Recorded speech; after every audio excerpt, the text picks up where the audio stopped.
Karena banyak banget kemarin itu yang request untuk menceritakan pengalaman gue waktu mondok. Sebenarnya itu tuh kayak bukan untuk ditiru ya, karena memang dulu gue tuh termasuk yang kayak emang agak susah diatur sedikit, dan itu baru bener-bener kayak keluar kandang gitu loh. Jadi waktu gue sekolah di rumah itu tuh kayak gue tuh terkekang banget gitu loh, temenan sama orang pun juga harus tahu orang tua sama siapa gitu kan. Jadi ketika gue tuh pindah dan mondok di pesantren itu tuh kayak gue ngerasa bebas dan gue bisa kayak ngehandle semuanya gitu loh. Dan gue tuh bandel banget dulu, kayak nggak ngerti aja gitu kenapa gue sebandel itu. Sampai pada suatu hari gue tuh pernah kayak ketahuan nonton film dewasa di gudang sama temen gue. Beneran kayak gue bener-bener kayak nggak habis pikir kenapa sih gue dulu tuh tengil banget gitu loh. Dan sekarang ini teman gue kalau misalkan gue ceritain lagi nih masalah ini, dia pasti bakalan ngakak banget sih. Nah dia itu sekarang udah sukses lah ya, dan dia juga udah punya usaha yang bagus menurut gue. Dan itu adalah pengalaman kita yang bener-bener kayak oh my god. Jadi dulu tuh gue juga pernah nakal cowok. Terus habis itu ini ya, dulu ada yang namanya tuh kayak kakak kamar gitu. Jadi kayak dia itu yang ngurusin kita di dalam kamar gitu. Namanya Kak Zainal. Kak Zainal ini tuh kayak dia orang lama gitulah. Terus dia senior kita. Dan gue tuh tahu kalau misalkan dia itu senang sama gue.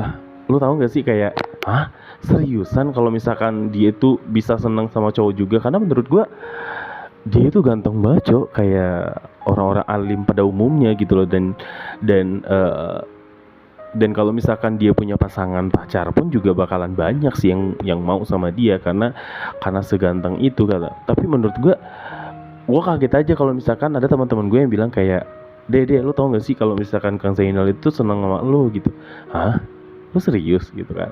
Tapi dengan adanya statement seperti itu, gue jadi banyak tingkah cowok di situ, di apa namanya, di pondok itu gitu. Jadi gue selalu mencari alasan agar gue tuh bisa kayak ngapain aja, karena gue bakalan dibela nih sama si Kang Zainal gitu. Nah Kang Zainal itu dulu tuh kayak gimana sih, orang yang dikasih amanah sama yayasan gitu lah ya, yayasan dari pondok pesantren itu, pak kiainya. Terus apa namanya, dia benar-benar kayak tanggung jawab gitu loh sama orang-orang yang ada di dalam kamar itu.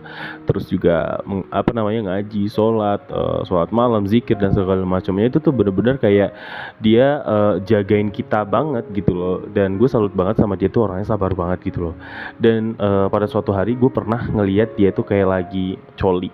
Gue nggak tahu sih ini kayak oh my god, ini keberuntungan menurut gue atau gimana gitu loh. Tapi kayak serandom itu gitu loh. Jadi gue tuh waktu itu kan lagi jalan aja gitu sendiri. Terus habis itu gue kayak ngelihat ada yang gerak-gerak gitu di belakang toilet. Dan gue rasa kalau misalkan di toilet mungkin wajar-wajar aja gitu loh, dan gak bakalan ketahuan ini. Tapi dia ngelakuin itu di belakang toilet. Dan lo tahu apa yang terjadi? Jadi waktu itu gue pas ngintip, nih si Kang Zainal ini tuh ada di belakang, dan dia tuh kayak ngemegang foto kayak gambar gitu. Terus dia coli, so enak banget kayaknya ngeliatin. Dan gue nggak bisa ngeliatin barangnya dia karena kenapa? Karena badannya dia tuh dari atas, dari dada ke atas itu kelihatan. Cuman dari dada ke bawah itu nggak kelihatan karena ketutupan triplek gitu. Jadi gue cuman kayak ngeliatin doang, itu siapa sih gitu kan. Dari tadi tangannya dia tuh kayak ritmenya tuh gue tahu banget kalau misalkan dia tuh lagi coli gitu kan. Akhirnya gue intipin dan gue liatin aja sampai dia selesai, sampai dia klimaks gitu kayak gitu-gitu kan. Lu bayangin deh, dia tuh cowok yang paling soleh menurut gue gitu loh. Dan dia kemana-mana selalu pakai sarung, nggak pernah pakai celana apa namanya, nggak pernah pakai celana bahan atau pakai celana apa gitu kalau di luar gitu. Jadi dia ngelakuin itu tuh masih pakai sarung cowok. Gimana nggak kaget gitu loh. Dan gue tahu dia itu cuma pakai sempak doang. Kenapa? Gue pernah ngeliat dia kayak nggak pernah nyuci celana gitu, kecuali kalau misalkan pas lagi libur gitu. Nah terus akhirnya gue kabur karena gue kaget kenapa gue bisa ngelihat pemandangan itu di pagi hari gitu kan. Mungkin dia nggak tahan. Nah, di beberapa hari berikutnya tuh gue tahu nih, oh ternyata itu tempat dijadiin buat coli gitu sama dia. Akhirnya itu tuh gue kasih tahu tuh sama temen gue yang waktu itu kayak pernah bareng nonton film bokep kan. Terus gue kasih tahu tuh sama dia, kan kita sekamar. Lo tau nggak? Lo pasti nggak percaya sih apa yang gue lihat tadi. Terus kata dia, apaan? Cerita aja, cerita gitu kan. Gue tadi ngelihat si Kang Zainal itu lagi coli. Hah? Yang bener lu? Iya, tapi lu nggak usah kasih tahu siapa-siapa ya. Serius lu? Di mana gitu kan? Di belakang toilet. Itu loh yang di tempat gudang itu loh. Hah? Kok bisa sih di situ? Gak tahu. Lewat mana? Kayaknya sih lewat belakang, karena kan ketutupan triplek ya. Gak mungkin dong dia tuh kayak ngangkat triplek itu terus dia masuk ke dalam situ gitu. Kayaknya dia dari belakang sih, gue balik.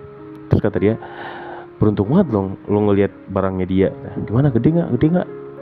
Gak tau lah, orang ketutupan, gue kagak ngeliat. Elah, ngasih informasi setengah-setengah sih lu. Harusnya lu tuh pas ngeliat lu ikutan gitu, lu bantuin deh, kasihan kan ya. Dih, apaan sih lu? Jelas lu. Terus sebenarnya gue pengen sih, cuman kayak ya udahlah gitu ya. Terus tiba-tiba pas lagi ngobrol-ngobrol kayak gitu, tiba-tiba kita dibangunin tuh sama Kak Zainal kayak gini, bangun gitu kan, ayo bangun semuanya, ayo silat, kita sholat malam dulu gitu kan. Pokoknya kita dibangun itu jam 4 karena kita mau sholat malam dulu, terus habis itu sholat subuh, terus baca Al-Quran sampai jam setengah 7. Nanti setengah 7 kita sarapan, mandi, pokoknya kayak gitu-gitulah rutinitas kita setiap harinya kecuali hari Minggu gitu. Dan hari Sabtu itu biasanya kalau misalkan ada orang tua yang datang menjenguk, itu biasanya ada gitu kayak besuk gitulah. Dan kebetulan juga gue waktu itu selama 3 bulan tuh bapak sama ibu gue tuh gak pernah datang. Ngerti gak sih, kayak oh my god, gue bakal beneran kayak dibuang gitu, ngerasa kayak dibuang banget gitu loh. Gimana gue nggak nakal di situ karena gue nggak ngerasa diperhatiin. Tapi kalau untuk uang jajan itu tuh biasanya setiap bulannya tuh ada terus gitu, karena si Kak Zainal ini yang ngasih ke gue kayak, deh sini dulu deh, ini uang jajan dari mama kamu gitu, misalkan gitu ya. Terus udahlah gitu. Terus ini adalah saat dimana waktu itu gue tahu kalau misalkan Kak Zainal itu tuh mempunyai perasaan ke gue gitu. Kenapa? Karena waktu itu dia bilang kayak gini, dia nanti sholatnya di samping kakak ya gitu. Hah, kenapa kak gitu kan? Udah nggak apa-apa, di samping kakak aja gitu. Oh iya, siap gitu kan. Akhirnya kita jalan tuh kan ke masjid. Pas nyampe di masjid itu gue langsung ngeliatin dong, lirik mana sih Kak Zainal, katanya mau bareng sama dia gitu kan. Tapi gue nggak nemuin dia nih kan. Terus ya udahlah, akhirnya gue duduk di paling ujung tuh, karena menurut gue kalau misalkan gue duduk di ujung nanti dia bakalan nyambung tapi di samping gue gitu kan. Udah, akhirnya gue duduk di situ. Terus tiba-tiba dia langsung nyubit towel gue dari belakang kayak, deh pindah ke belakang, pindah gitu kan. Pindahlah gue ke belakang, pas banget di dekat dia. Lo tahu apa yang terjadi? Jadi selama kita dengerin pengajian tuh ya, jadi habis sholat malam itu kita dengerin pengajian dulu tuh, tausiah gitulah dari Pak Ustadz gitu kan. Selama itu tangannya dia tuh nggak bisa berhenti gitu, nggak berhenti megangin apa sih, paha gue gitu loh. Tapi gue nggak sadar kalau misalkan dia ngelakuin itu tuh kayak, gue nggak tahu sih ya, dia mungkin ngasih kode atau gimana gitu. Jadi tangannya dia tuh diputer-puterin, ngelus bagian paha gue gitu. Cuman kan waktu itu emang gue pakai sarung ya, jadi gue ngerasa kayak dia cuman iseng-iseng doang gitu kan. Dia megang-megang, terus habis itu ngelus, dan gue ngerasa kayak, oh my god, dia ngode nih apa gimana nih kan. Akhirnya dari situ tuh gue langsung kayak notice kalau misalkan si Kak Zainal itu tuh senang sama gue kan.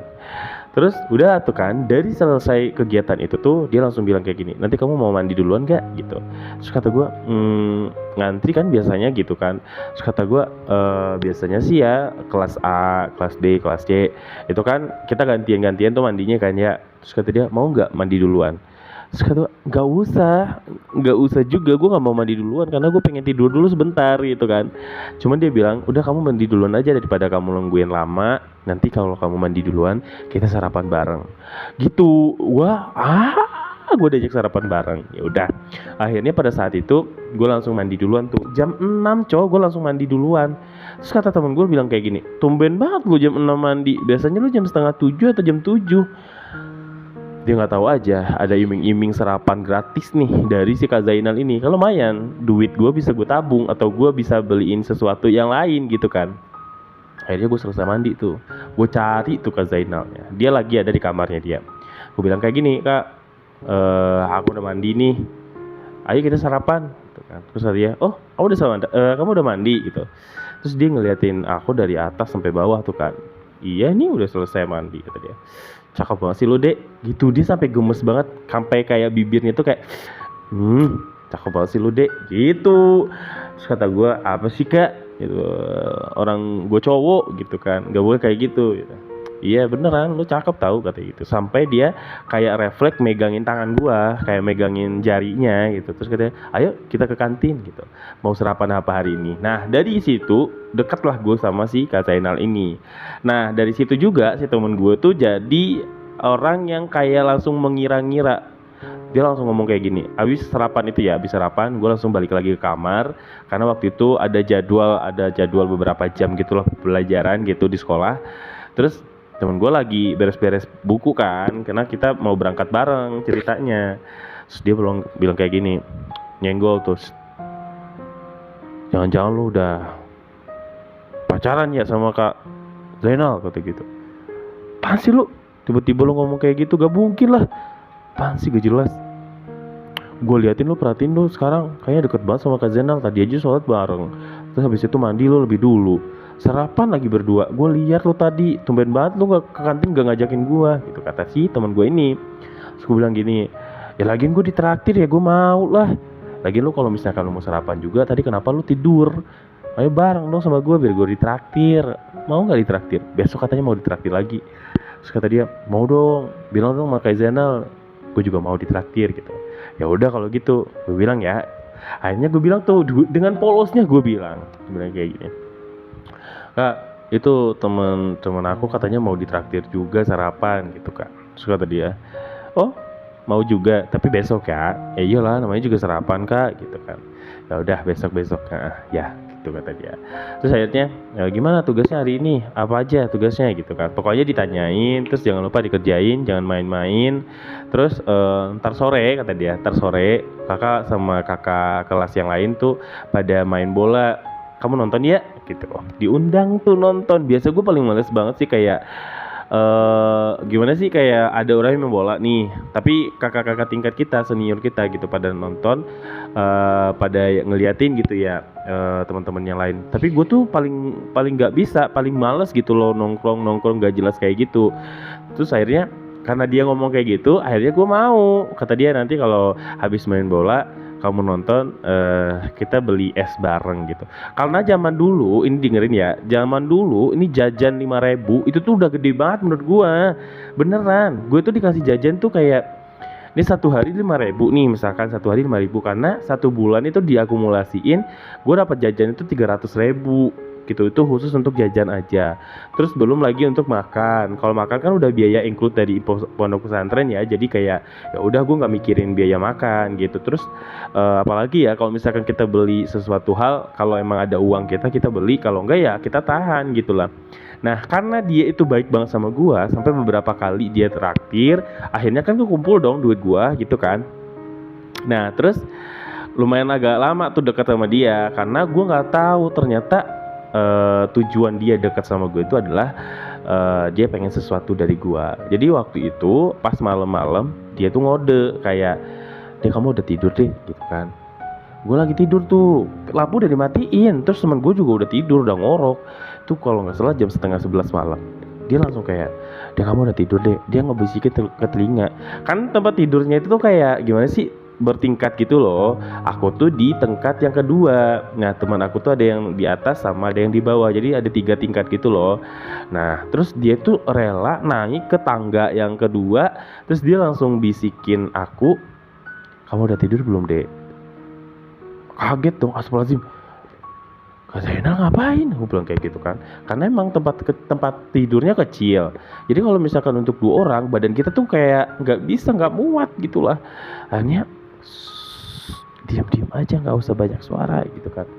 Kak Zainal ngapain di sini? Bukannya Kak Zainal udah tidur gitu kan? Belum, kakak belum bisa tidur. Temenin kakak dong keluar gitu kan. mau ngapain, kemana, kataku gitu kan. Udah nggak apa-apa, kita keluar dulu aja, jangan di sini, nanti ketahuan, kataku. Terus kataku, ketahuan apaan, memang kita mau ngapain, kataku gitu kan. Udah nggak apa-apa, ayo.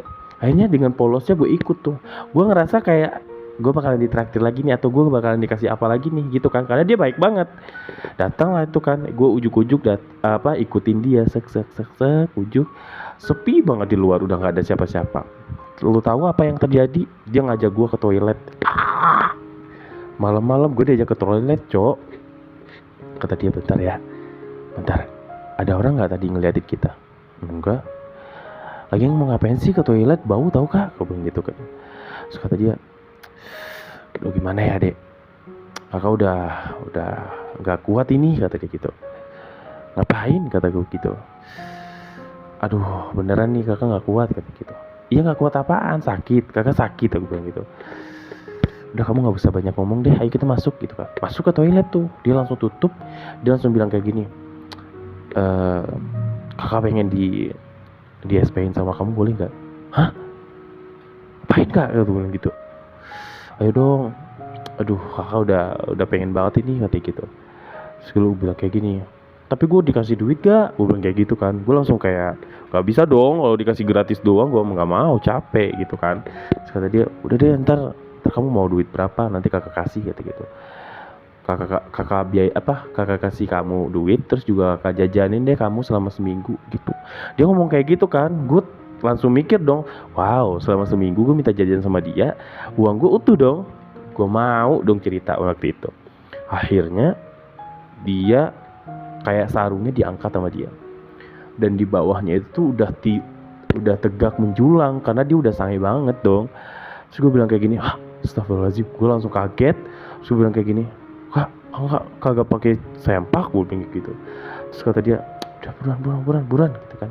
Dia kayak langsung nodorin itunya dia ke mulut gue, dan gue langsung buka mulut. Pokoknya posisinya kayak gitulah ibaratnya. Lama kelamaan tuh dia mengerang keenakan. Terus habisnya keluar gitu kan. Keluar kan banyak banget, cok. Itu tuh mungkin dia terakhir kali pas gue lihat dia coli gitu kan. Terus habis itu ini tuh udah berapa hari setelah itu, udah kayak 5 atau 6 hari, udah mau seminggu gitu kan. Itu dikeluarin lagi pas gue diminta untuk nyepongin dia gitu kan. Akhirnya keluar tuh kan. Akhirnya dia bilang, udah ngilu gitu kan. Akhirnya gue berdiri, mulut gue kayak ngerasa asin gitu, kayak asin manis.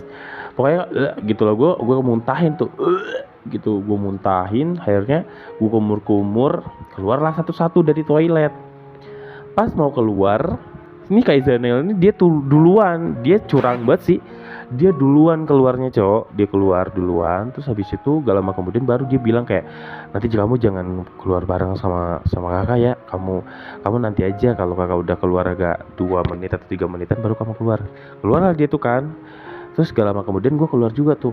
Tiba-tiba nih pas gue keluar, gitu kan, ada yang ngagetin gue. Siapa? Temen gue yang satu kamar sama gue. Bilang kayak gini, ngapain lo lama-lama di toilet? Hah?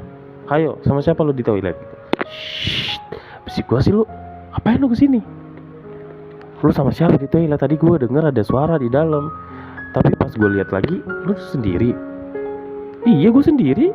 Gua BAB, gua buang air. Ngapain lu ngikutin gua gitu? Tapi tadi kayaknya ada suara gitu deh. Lu berdua ya? Dia ngeliatin toilet, dia langsung kayak nyalain lampu. Karena tadi emang gua matiin sengaja gitu biar nggak ada yang tahu kan. Gak ada orang, lu lihat aja deh, nggak percaya sih sama gue gitu kan. Terus dia bilang kayak gini, pas dia nyalain lampu itu kan, terus dia ngeliat, gue lupa cowok, beneran gue lupa itu nyiram maninya si Kak Zainal tadi. Jadi tuh spermanya dia tuh masih banyak banget berceceran. Terus dia bilang kayak gini, oh lihat, tuh jorok banget sih lu, tuh masih banyak nggak disiram sih lu gitu kan. Anjay, gue langsung kayak, astagfirullahaladzim, gue lupa. Terus kata gue, kayak lu nggak tahu aja sih. Gue langsung siram tuh, siram. Terus dia bilang kayak gini, apaan sih lu? Gue bilang kayak gitu. Udah masuk ke kamar. Udah jam berapa nih? Jam 12. Terus aja masuk ke kamar tuh. Dia nggak curiga sama sekali sama gue juga. Udah tuh kan sampai pada akhirnya Itu kelakuan gue tuh kayak gitu tuh selama kurang lebih 1 bulan. Jadi gue sama Kak Zainal tuh HTS-an, jadi kayak hubungan tanpa status, tapi dia selalu minta jatah sama gue gitu, karena dia selalu ngebeliin gue sesuatu. Sampai pada saat itu gue pernah kayak bikin janji suci gitu loh sama dia. Gila sih, gue belum jadi pacar dia aja juga udah kayak gitu. Jadi dia tuh bilang kayak gini, Dek, kita bikin tato yuk di tangan gitu. Hah, tato apaan? Karena menurut gue dulu tuh tato itu adalah keren. Dia bilang kayak gini, kakak punya ini nih, dan kemarin kakak lihat caranya pakainya kayak gini. Nanti kamu pakai apa namanya, depan huruf kakak di tangan kamu. Nah kakak juga bikin nama kamu di tangan kakak gitu. Terus kataku, lah ngapain tuh kayak gitu? Gue bilang kayak gitu kan. Kata dia, udah nggak apa-apa, udah ini persahabatan. Kata dia gitu. Gue percaya aja kan. Akhirnya dipakein tuh sama dia tuh kan, hurufnya dia tuh, huruf namanya dia tuh di depan. Terus habis itu dipakein, udah ditulisin, udah bagus itu. Dia tulisannya bagus, tulisan Arabnya juga bagus. Pokoknya dia tuh sebenarnya berprestasi gitu loh. Cuman agak menyimpang sedikit aja gitu loh. Jadi gue kayak gue nggak tahu ini nih anak kenapa bisa begitu. Gue nggak tahu juga sih apakah dia ngelakuin itu tuh ke semua orang atau dia cuma ngelakuin ke gue doang gitu. Jadi gue nggak mikir ke situ-situ juga. Udah selesai bikin kayak begitu. Akhirnya itu tangan gue kan, gue selalu pakai baju yang panjang karena dia bikinnya itu di tengah pergelangan tangan gue. Jadi gue kayak, oh my god, nggak mungkin ini bakalan takut ketahuan nih kalau misalkan gue pakai pakaian yang baju pendek gitu kan. Dah tuh kan, singkat cerita pada saat itu gue bener-bener kayak bingung sih dalam hidup gue tuh, kayak kok gue kayak gini sih gitu kan. Apa gue salah ya? Dalam sholat gue tuh selalu bilang kayak gini, ya Allah gue minta maaf, ya Allah aku minta maaf kalau misalkan aku selalu melakukan kesalahan, karena udah di tempat yang baik aja gue selalu ngelakuin kesalahan lagi gitu kan. Terus tapi nggak tahu kenapa gue setiap melakukan kesalahan gue tahu kalau itu salah, tapi gue ngulangin lagi karena enak gitu. Ya pokoknya itulah, nanti gue akan ceritain lagi ke kalian kalau misalkan ini video rame gitu, dan gue bakalan enggak deh, spill nggak ya orangnya? Soalnya gue tuh nggak bertahan lama sih di situ, karena sebenarnya gue nggak dikeluarin, cuma karena kayak gue nggak betah dan gak nyaman aja di situ. Karena setelah angkatan baru itu gue ketemu sama adik kelas yang bikin gue kena mental gitu ya. Jadi gue memutuskan untuk pindah gitu dari Ponpes itu, dan gue kembali ke sekolah negeri seperti biasanya gitu. Jadi nggak banyak sih cerita di situ, cuman kalau misalkan diceritain juga lumayan sih gitu, lumayan seru.